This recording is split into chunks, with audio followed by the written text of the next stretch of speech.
첫사랑을 위하여라는 제목을 가지고서 함께 말씀을 나누도록 하겠습니다. 우리 제목을 한번 따라 읽어볼까요? 첫사랑을 위하여. 첫사랑. 뭐 첫사랑에 대한 시가 있어서 함께 좀 세 편만 함께 읽어보고자 합니다. 첫 번째 시를 같이 한번 읽어볼까요? 시작. 그대가 꺾어준 꽃 시들 때까지 들여다보았네. 그대가 남기고 간 시든 꽃 다시 필 때까지. 참 잘 쓰죠, 시. 그렇죠? 네. 누구를 떠올리시면 안 됩니다. 네. 두 번째 시를 한번 볼게요. 두 번째 시. 이건 제가 한번 읽어볼게요. 사랑의 물리학이라는 시인데, 질량의 크기는 부피와 비례하지 않는다. 제비꽃같이 조그만 그 계집애가 꽃잎같이 하늘거리는 그 계집애가 지구보다 더 큰 질량으로 나를 끌어당긴다. 순간 나는 뉴턴의 사과처럼 사정없이 그녀에게로 굴러떨어졌다. 쿵 소리를 내며 쿵쿵 소리를 내며 심장이 하늘에서 땅까지 아찔한 진자운동을 계속하였다.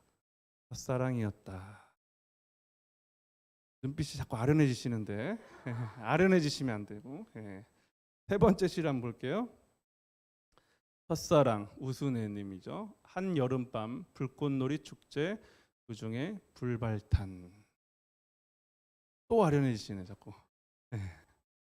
첫사랑 잘 이뤄지지 않기 때문에, 변질되기 때문에 그런 시 같습니다. 누구에게나 사랑하는 사람이 있죠. 인생에 있는 수많은 사랑 중에서 생애 처음으로 이성적인 호감에 끌려서 시작된 사랑을 첫사랑이라고 부릅니다. 첫사랑의 대상은 학교 선생님들이 되실 수도 있고, 또 연예인이 될 수도 있고, 또 주변에서 자주 만나던 그 어떤 누군가일 수도 있습니다. 누구에게나 이렇게 첫사랑이라고 하면은 생각나는 사람이 다 있으실 거예요.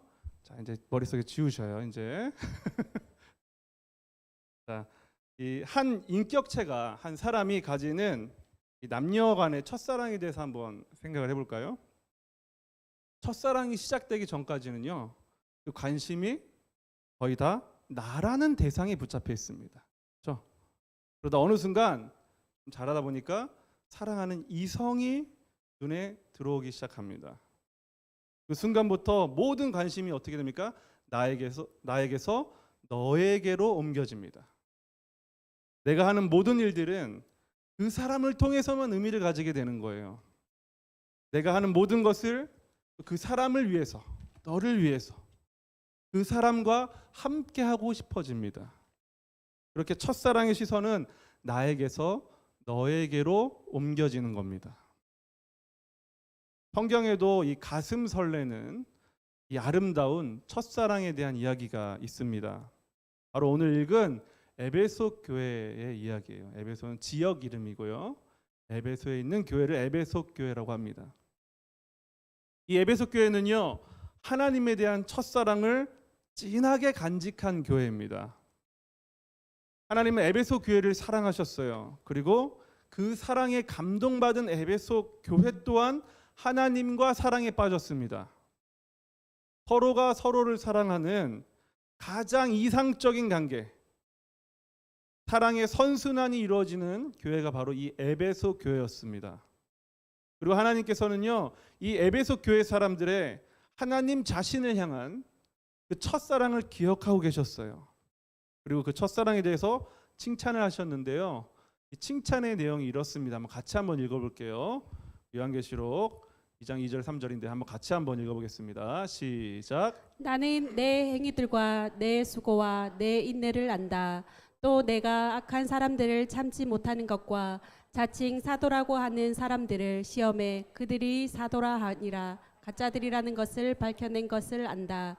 또 내가 인내하는 것과 내 이름을 위해 수고하되 게으르지 않다는 것을 내가 안다.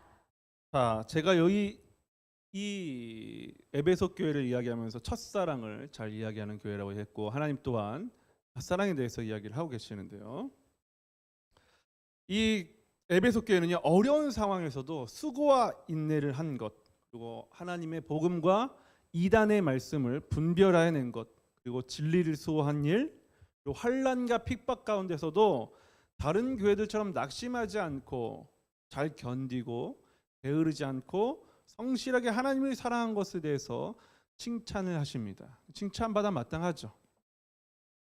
여러분, 첫사랑의 특징이 뭐라고 그랬어요? 나에게서 너에게로 옮겨지는 거라고 그랬죠. 그렇죠?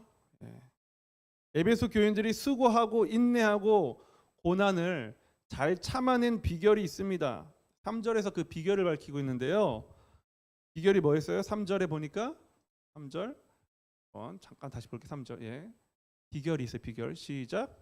또 내가 인내하는 것과 내 이름을 위해 수고하되 게으르지 않다는 것을 내가 안다. 잘 참아내고 인내한 비결이 뭐예요? 내 이름을 위해. 초점이 뭐예요? 내 이름. 여기서 나는 누구예요? 하나님이시죠. 그렇죠? 에베소 교회는 나를 사랑하다가 하나님을 사랑하는 존재로 바뀌게 됐습니다. 그러니까 어떻게 된 거예요?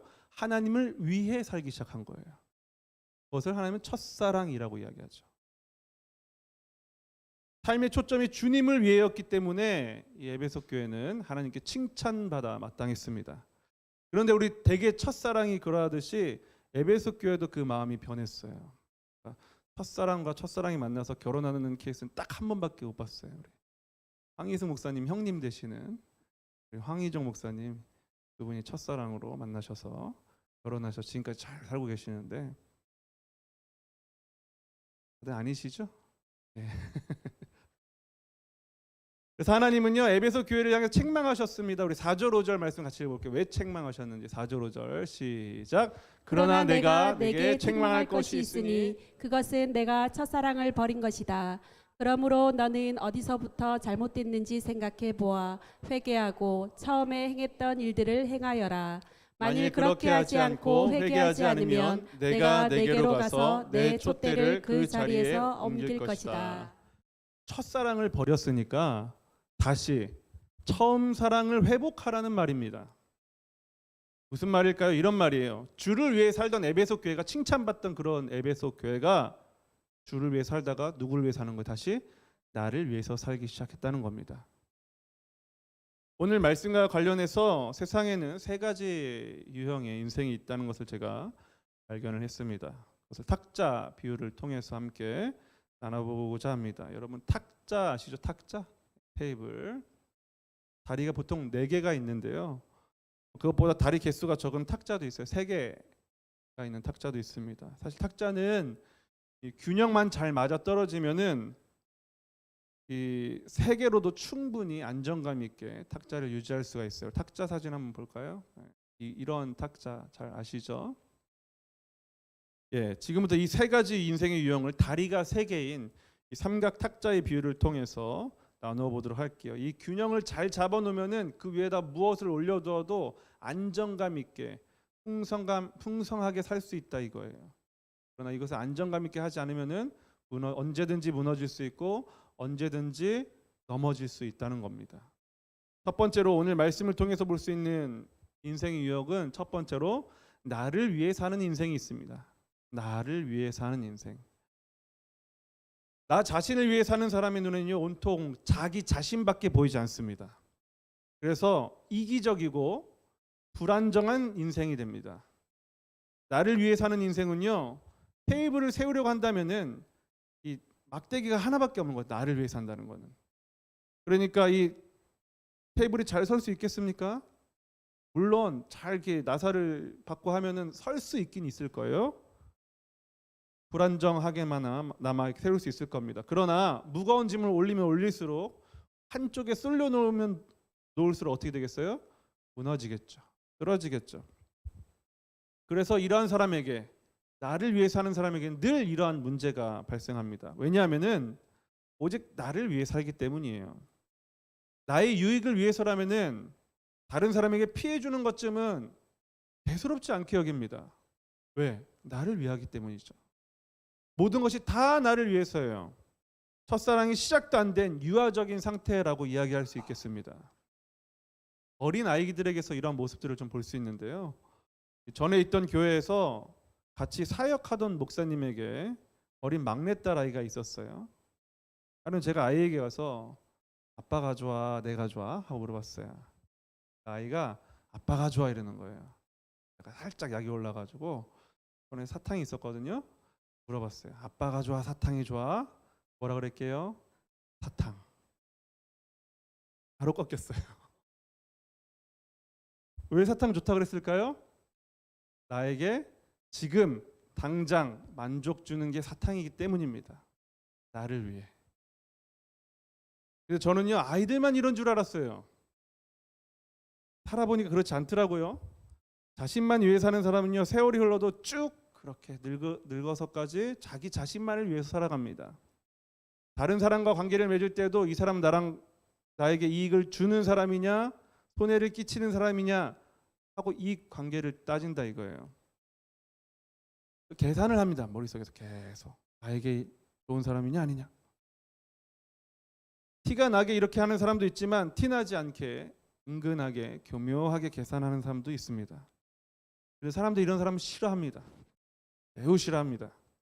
이런 사람들이 아무리 돈이 많고 능력이 많아도요, 진실하게 이러한 사람에게 마음을 열진 않아요. 이런 사람들은 돈이 많을 때에는 돈 때문에 그 사람에게 붙어 있죠. 능력이 많을 때는 그 사람이 능력이 필요해서 그 사람과 교제를 하긴 합니다만 그 사람을 좋아하거나 사랑하는 일은 없습니다. 필요해서 도구처럼 관계 맺을 뿐이에요. 그래서 나를 위해 사는 사람의 인생은요, 결코 풍성할 수 없습니다. 결코 안전할 수 없고 안정적이지도 않은 것이죠. 불안전하다 이거예요. 그런가 하면은 두 번째로 오늘 말씀을 통해서 볼 수 있는 인생의 유형 두 번째는 너를 위해 사는 인생이 있습니다. 첫 번째는 뭐를 위해 했어요? 나를 위해. 두 번째 뭐예요? 너를 위해 사는 인생이 있다 이거예요. 너를 위해 사는 사람의 시선은요, 이제 자신에서 타인에게로 옮겨집니다. 그러나 이 풍성한 삶이라는 테이블을 받치기에는 역시 역부족이죠. 다리 두 개 놓고 테이블 이렇게 동그란 테이블 놓으면 어떻게 되겠어요? 불안정하겠죠. 세우긴 세울 수 있습니다. 그러나 불안정합니다. 그저 자신만을 생각하는 나를 위해 사는 사람보다 조금 더 나을 뿐입니다. 그래서 다른 사람을 위해서 사는 사람의 인생도 풍성할 수가 없어요. 풍성한 것 같지만 무언가 2% 부족합니다. 몇 해 전에 있었던 실화입니다. 한 고등학생이 스스로 목숨을 끊었던 사건인데요. 이 아이가 공부를 매우 잘하는 고등학생이었다고 합니다. 새벽 2시까지 공부했대요. 우리들 새벽 2시까지 텔레비 보는데 그렇죠? 얘는 새벽 2시까지 공부했대요. 그리고 집에 갈 때도 영어 단어장을 손에 놓지 않고 열심히 공부했다고 합니다. 시험을 봤는데 전교 650명 중에 15등 했다고 합니다. 우리 같으면 플랜카드 걸어놓을 것 같은데 그렇죠? 네. 전에 시험은 17등이었는데 15등 했대요. 열심히 공부해가지고 2등이나 오른 거예요. 꼴등하다 2등 오른 건 별거 아니지만 17등에서 15등 되는 거 되게 어려운 일이잖아요. 그렇죠? 마치 해보신 것처럼 고개를 끄덕이시는 분들이 계시는데 진실하게 사셔야 합니다. 네. 네. 이 아이의 엄마가 새벽 2시까지 공부하고 들어온 딸에게 성적표를 요구했어요. 그리고 이 엄마는 이 딸 아이를 혼냈답니다. 이유가요, 전교 5등 안에 들지 못해서. 그래서 이 아이는 다음 시험에서 더 좋은 성적을 받기 위해서 공부 시간을 늘렸어요. 새벽 2시까지 공부했는데 이제 새벽 3시까지 공부하는 거예요.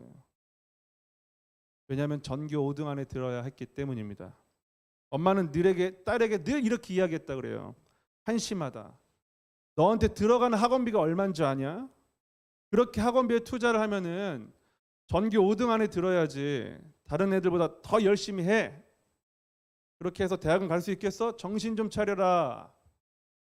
그리고 이 아이는 정말로 공부를 열심히 했고요. 마침내 전교 1등이 됐습니다. 그 전교 1등이 된 그날 이 아이는 4글자가 쓰인 쪽지 한 장을 놓고 스스로 삶을 마감했습니다.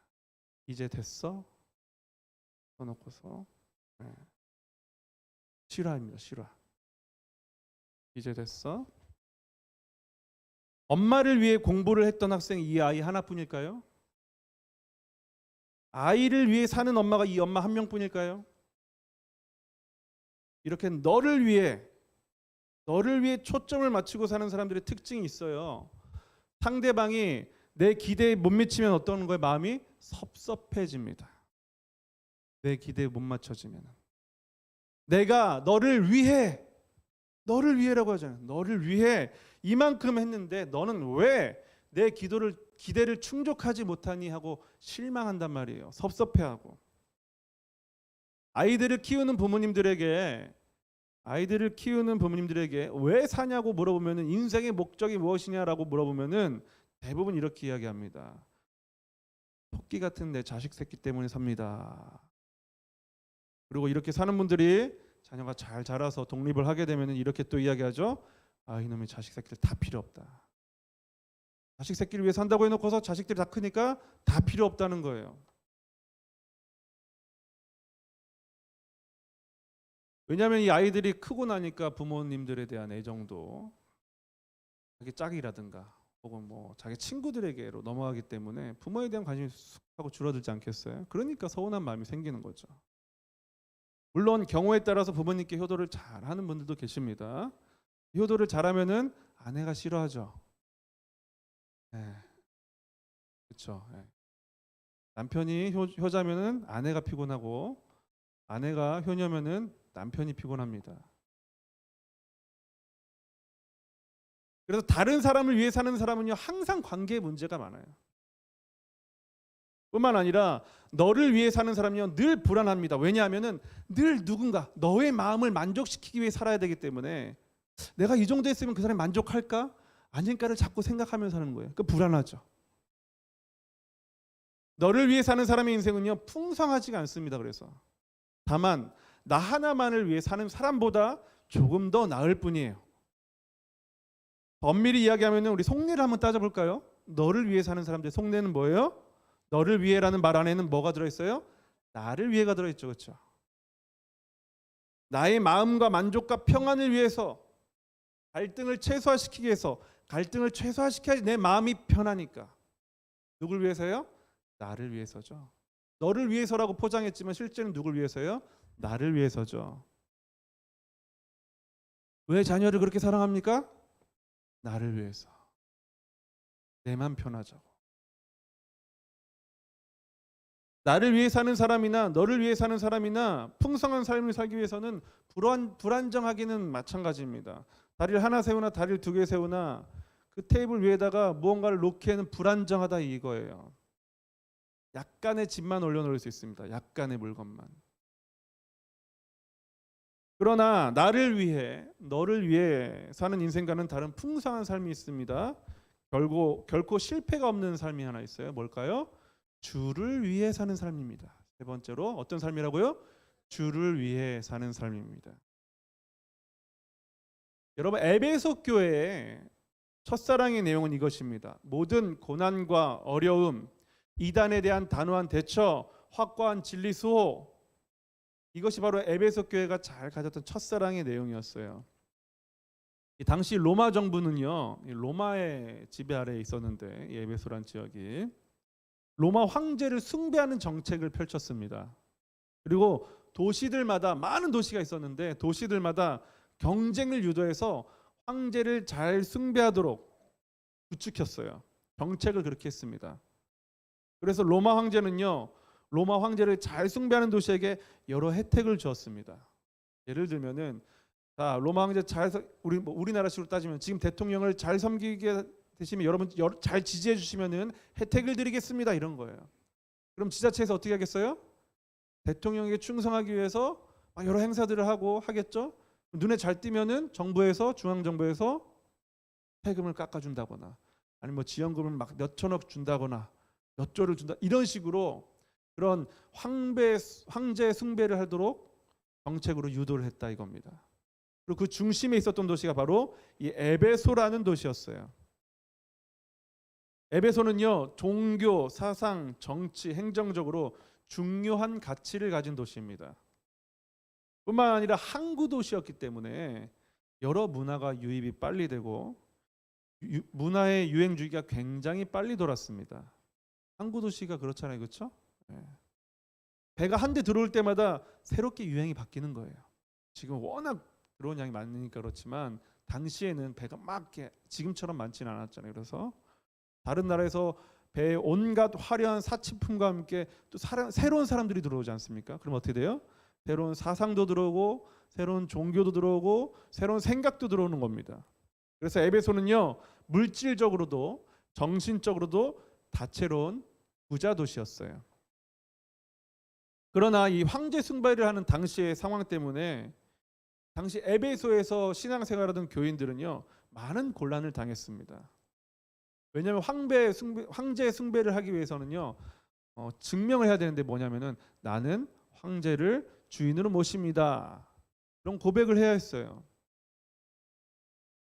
이 당시 로마 사회는 다원화된 사회였기 때문에, 다종교 사회였기 때문에 이 신도 섬기고 저 신도 섬기고 요 신도 섬긴 다음에 황제 하나 더 섬기는 건 아무 문제 되지 않았습니다.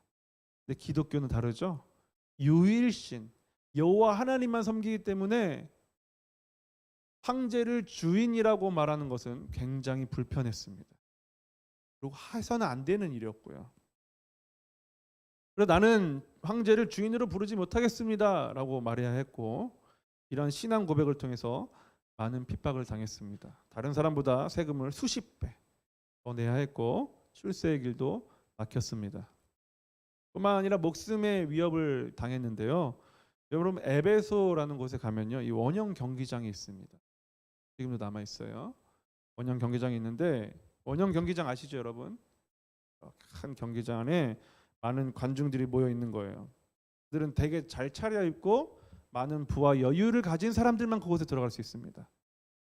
이들이 다 모이면요, 문을 통해서 원형 경기장 안에 누가 들어오냐면요, 잡혀온 노예들 혹은 죄인들이 들어섭니다. 한쪽 문에는 사람들이 있어요. 그러니까 죄인들이나 노예들이 들어서 있어요. 검투사들이나. 그리고 그 죄인들 중에는 황제를 주인이라고 말하지 않았다는 이유로 죄인이 된 그리스도인들도 있었습니다. 그럼 이 경기장 안에 문이 있는데 두 개가 있는데, 하나의 문이 있고 두 개의 문이 있는데, 두 번째 문이 있는데, 또 반대편 문에는 뭐가 있냐면은 굶주린 맹수가 기다립니다. 그리고 문이 열리면 싸움이 시작되죠. 싸움이 시작되면 모인 관중들은 환호합니다. 누가 봐도 되지 않는 싸움이잖아요. 이러한 싸움에 누구도 하나 가슴 아파한다거나 안타까워한다거나 눈물 흘리는 사람은 없어요. 처참하게 죽어갈수록, 피가 튀기면 튀길수록 즐거워하고 환호하는 거예요. 그리고 고결한 신앙을 가진 채 이 비참하게 죽어가는 이들을 향해서 경기장 안의 사람들은 이 사람들의 믿음을 조롱합니다. 이게 당시의 놀이 문화였어요. 이런 상황 가운데서도 믿음을 지킨 사람들이 에베소 교인들이었다고요. 얼마나 대단합니까? 그러니까. 그런데 그런 그들이 첫사랑이 식어버린 거예요. 그들이 여전히 이단을 미워하고 진리를 수호하고 여러 핍박과 어려움들도 견뎌냈지만 그들의 마음은 스리슬쩍 변해버렸습니다. 이제 더 이상 주를 위해 살지 않고 나를 위해 살기 시작하고 너를 위해 살기 시작하게 된 것입니다. 하나님은 첫사랑이 변한 이들에게 촛대를 옮겨버린다, 교회를 옮겨버린다라고 경고의 말씀하셨습니다. 여러분, 우리가 구원받는 것은 100% 예수님의 은혜로 인해 구원받습니다. 그렇죠? 우리가 잘한 건 아무것도 없어요. 하나님께 내세울 게 아무것도 없다고요. 예수님께서 나를 위해 죽으신 그것 하나 때문에, 그 이유 하나 때문에 우리가 구원받는 겁니다. 우리 다 죄인이죠. 이 모습 그대로를 사랑하셨어요. 죄인일 때 사랑하셨기 때문에. 그러나 그렇다고 해서 그 죄인인 모습 그대로를 계속 응원하시는 건 아니에요. 사랑하시지만 응원하시는 건 아니에요. 아이가 잘하지 않아도 우리는 여전히 사랑하지만 계속 잘하지 않아도 응원하진 않아요. 그렇죠? 때가 되면은 잘해야 하니까. 여러분, 오늘 말씀은요, 저 여러분에게 분명한 태도를 가지라고 하나님께서 요구하시는 겁니다. 분명한 태도. 그리고 그것을 유지하지 않으면 촛대를 옮겨버리겠다라고 강력하게 경고하고 계십니다. 누구에게 말씀하십니까? 귀 있는 자들은 들으라라고 이야기하셨어요. 귀 있는 자들은 들으라. 귀 있는 자들이 누구예요? 예수님을 구주로 믿는 사람들이 바로 귀 있는 자들입니다. 믿지 않는 자들 중에서 하나님의 계획 안에 준비된 자들이에요. 여러분은 지금 나를 위해 살고 계십니까? 아니면 너를 위해 살고 계십니까? 그것도 아니면 주님을 위해 살고 계십니까? 누구를 위해 살고 계시냐고요. 점검해 보시고 그리고 결단하시고 하나님 앞에 증명 받으셔야 돼요. 오직 주님을 위해 사는 사람은요, 자기 자신에게도 좋습니다, 여러분. 왜냐하면은 나보다 나를 더 사랑하는 분이 바로 전지전능한 하나님이시기 때문입니다. 여러분, 내가 나를 가장 사랑하는 것 같지만 나를 사랑하기에는 우리의 능력이 매우 부족합니다. 여러분 사랑할 수 있는 능력이 있으세요? 그렇지 않잖아요. 자기 자신을 사랑하기에도 벅차다고요. 능력도 없고요. 근데 우리 하나님은요, 내가 나를 사랑하는 것보다 더 우리를 사랑하세요. 그래서 하나님의 아들 예수 그리스도를 십자가에 내어주신 겁니다. 그게 증거예요, 증거. 뿐만 아니라 주를 위해 사는 사람은요, 영생이 약속되어 있습니다. 여러분, 나 자신을 너무 사랑한다면요, 주를 위해 사시기 바랍니다. 혹시 너를 위해 사는 사람이 있습니까? 그럼 더 이상 너를 위해 살지 말아야 합니다. 왜냐하면은 우리의 마음이 상대방의 태도에 따라 변하기 때문에 그 사랑의 관계를 지속적으로 유지할 수가 없습니다. 너를 위해 열심히 살았는데 그 사람이 기대한 만큼 반응이 안 오면 어떻겠어요? 힘들고 지치죠. 에이, 됐다, 고마 치워버려라. 이렇게 되는 거죠. 주를 위해, 너를 위해, 나를 위해 이 세 개의 다리가 모이면요, 완벽하고 풍성한 삶을 살 수 있어요. 여러분, 나를 위해서도 사셔야 되고 너를 위해도 사셔야 되고 또 나아가서 주를 위해도 사셔야 돼요. 이 세 가지가 함께 있어야 돼요.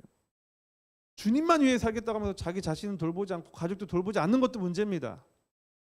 다 두루 돌봐야 된다 이거예요. 이 세 가지가 잘 이루어져야 됩니다. 그래서 여러분, 인간관계에 문제가 생기면요, 인간의 뜻으로, 인간의 방법으로, 인간의 처세술로 하지 말고요, 하나님께 도움을 요청해야 돼요. 어떤 도움이에요? 무너진 다리가 회복될 수 있도록, 그래서 풍성한 삶이 이어질 수 있게 해달라고 도움을 요청하셔야 돼요. 자기 자신을 점검하시고요. 내가 지금 누구를 위해 살고 있는지. 여러분, 하나님께서 이 에베소 교회와 바로 우리 바로 그 교회의 첫사랑을 회복하라는 말씀 바로 이거예요. 오직 주를 위해 살라는 것. 우선순위를 주를 위해 살도록 여러분 점검하라는 겁니다.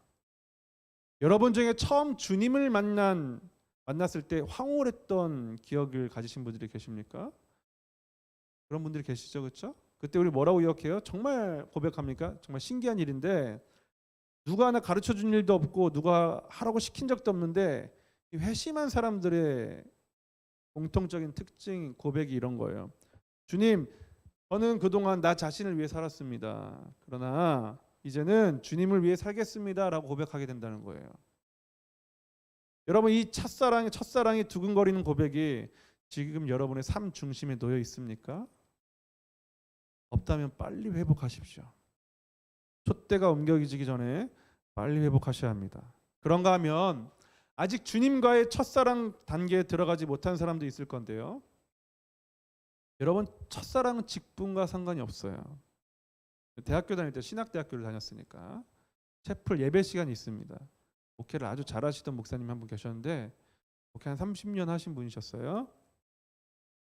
이렇게 고백하셨어요. 제가 목회를 30년 했는데 예수님을 주인으로 모신 것은 불과 몇 년밖에 되지 않습니다 라고 고백했던 것을 제가 기억합니다. 아주 강렬하게 기억이 나요. 왜냐하면 그분 꽤 목회를 잘하는, 소위 말해서 좀 큰 교회를 하는 목사님이셨는데 해파랗게 젊은 20대 초반의 아이들을 앞에 앉혀놓고서 그런 고백을 한다는 것은 쉬운 고백이 아니거든요. 당신스러울 수도 있거든요. 그런데 고백을 하셨어요. 여러분, 목사도 이럴 수 있어요. 직분은 하나님 앞에 아무 의미 없습니다.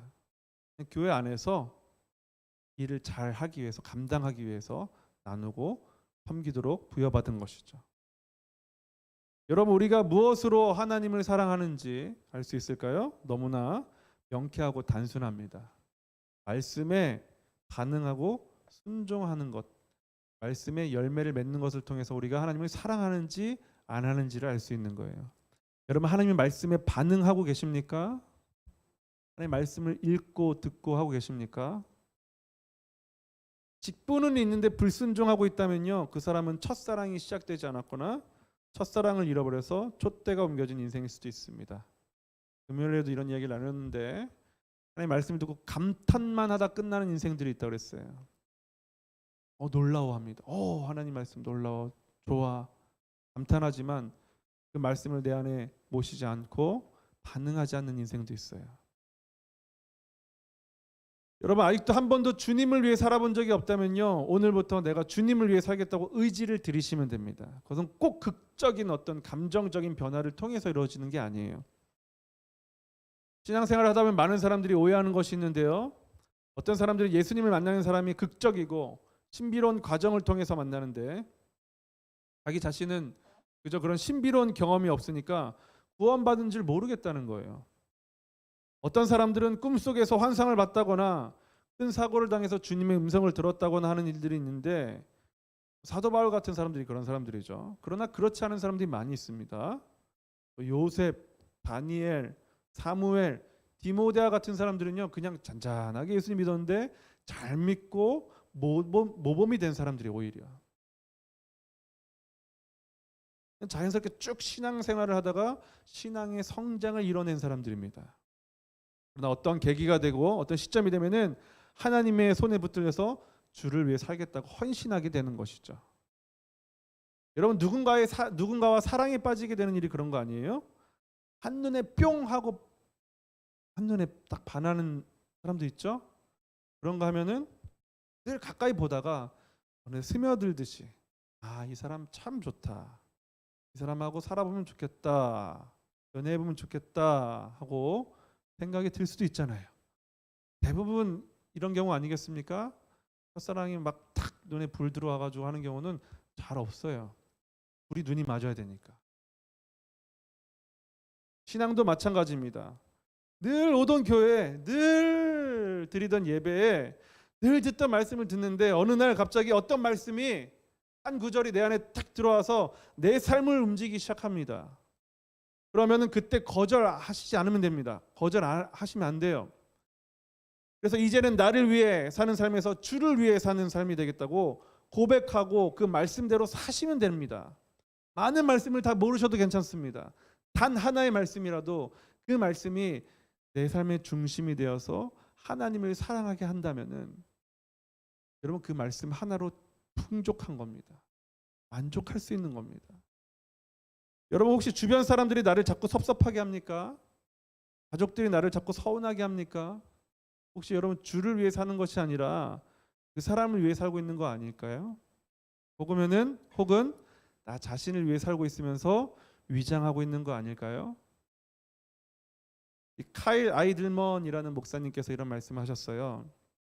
어떤 사건이 나를 지나치게 흥분하게 하고 화나게 하고 감정을 요동하게 한다면은 그것은 아마도 하나님보다 더 사랑하는 것일 가능성이 높다고요.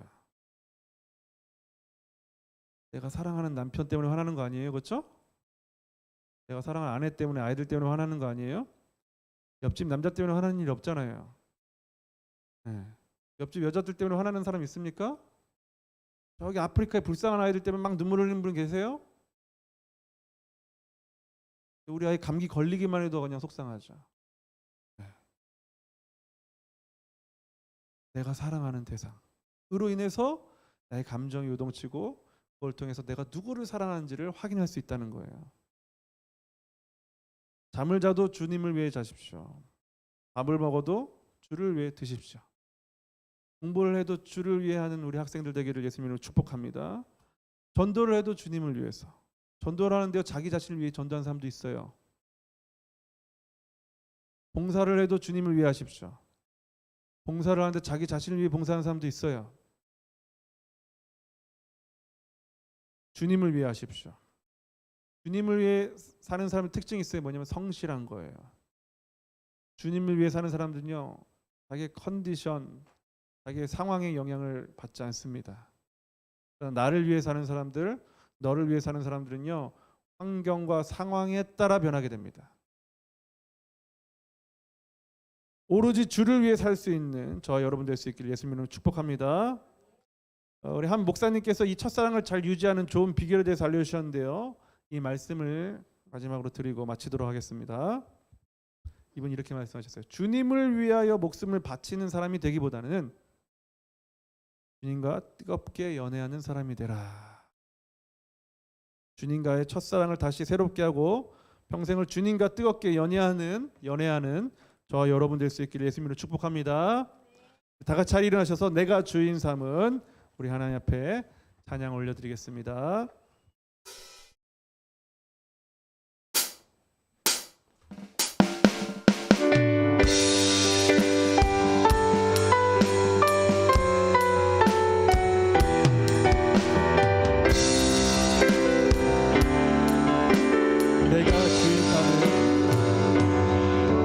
내가 주인 삼은 모든 것 내려놓고 내 주 대신 주 앞에 나가 내가 사랑했던 모든 것 내려놓고 주님만 사랑해.